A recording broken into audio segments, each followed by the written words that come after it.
அருண் பிரபு டைரக்ஷனில் விஜய் ஆண்டனி நடிக்கிற படம் தான் சக்தி திருமகன். இந்த படத்துக்கு தெலுங்கில் பராசக்தின்னு டைட்டில். இந்த படத்தோட ஃபர்ஸ்ட் லுக் போஸ்டர் இப்போ வந்திருக்கு. நீங்கள் ஸ்க்ரீனில் பார்க்குறீங்களே, இந்த போஸ்டர் தான் இந்த சக்தி திருமகன் படத்தை சம்மர் 2025க்கு தியேட்டர்ஸில் ரிலீஸ் பண்ண போகிறாங்க. அடுத்ததாக சுதா கொங்காரா டைரக்ஷனில் சிவகார்த்திகேயன், அதர்வா, ஜெயம் ரவி, ஸ்ரீலீலா இவங்கெல்லாம் சேர்ந்து நடிக்கிற படம் பராசக்தி. பராசக்தி படத்தோட டைட்டில் டீசர் வந்திருக்கு. டைட்டில் டீசர் ரொம்பவே சூப்பராக இருக்குது. எஸ்கே கெரியரில் மைல்ஸ்டோன் படமாக இருக்க போகுது எஸ்கே 25 என்கிற பராசக்தி. அதே மாதிரி ஜெயம் ரவியை இது வரைக்கும் வில்லன் ரோலில் பார்த்துருக்க மாட்டோம். இந்த படத்தில் மிரட்ட போகிறாரு போல். அதர்வா ரோல் இந்த படத்தில் டர்னிங் பாயிண்டான ரோலாக இருக்க போகுதுன்னு நினைக்கிறேன். அதே மாதிரி ஸ்ரீலீலாக்கு இந்த பீரியடிக் போர்ஷன் ரொம்பவே அழகாக செட் ஆகியிருக்கு. சுதா கொங்காரா கண்டிப்பாக இந்த படத்தை தரமாக தான் எடுப்பாங்க.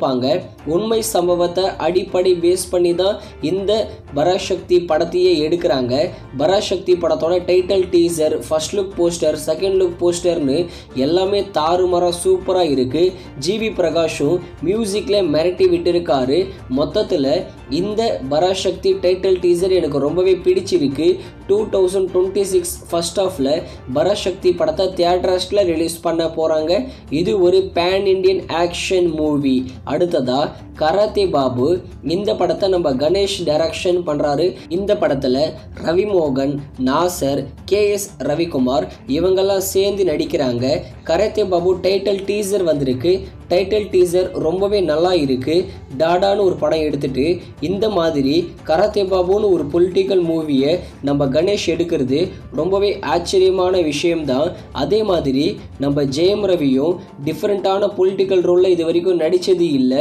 இவருக்கு இந்த ரோல் செட் ஆகுமான்னு நினச்சிட்டு இருந்தேன். ஆனால் டைட்டில் டீசர் பார்த்த பிறகு நிச்சயமாக இந்த ரோலுக்கு இவர் தான் செட் ஆகுவார்னு நினைக்கிறேன். கண்டிப்பாக ஒரு தரமான படமாக வரப்போகுது இந்த கராத்தே பாபு படம். நம்ம ரவிமோகனுக்கு கண்டிப்பாக இந்த படம் ஒரு கம்பேக் படமாக இருக்க போகுது. டைட்டில் டீசர் எனக்கு ரொம்பவே பிடிச்சிருக்கு. அடுத்ததாக வணங்கான். பாலா டைரக்ஷனில் அருண் விஜய் லீட நடிச்சிருக்கிற படம். இந்த படம் தமிழ்நாடுல 10 crore கிட்டையும் கலெக்ஷன் பண்ணலை. இது ஒரு ஃப்ளாப் மூவி தான். வணங்கான் படத்தோட டிஜிட்டல் ரைட்ஸை அமேசான் பிரைம் தான் வாங்கியிருக்காங்க. மோஸ்ட்லி வர பிப்ரவரி 8ஆம் தேதி இந்த வணங்கான் படத்தை அமேசான் பிரைமில் ஸ்ட்ரீமிங் பண்ணுவாங்க.